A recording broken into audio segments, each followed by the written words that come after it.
ბატონო ირაკლი, მე დარწმუნებული ვარ, რომ მართალი ვარ.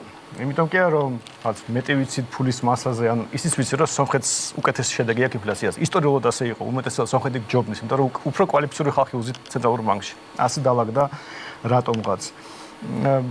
მე იმდენად დარწმუნებული ვარ, რომ ეს პრობლემა შეიძლება დავძლიოთ, რომ უბრალოდ მიეხედოს ეროვნული ბანკის საკითხს, რომ შემიძლია შემოგთავაზოთ ასეთი შეთანხმება.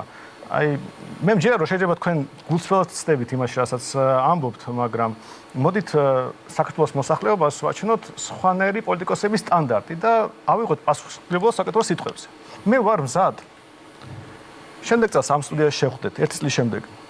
თუ ეროვნული ბანკი გააგრძელებს იგივე ტემპით ფულის ბეჭდას, თქვენ არ გააუქმებთ, არ შეამცირებთ გადასახადებს, არ გააუქმებთ რეგულაციებს, მე ვამტკიცებ, რომ ფასები არ შემცირდება ჩვენ ქვეყანაში. მაგრამ თქვენ თუ ასე მოხდება, მე მზად ვარ პოლიტიკიდან წავიდე.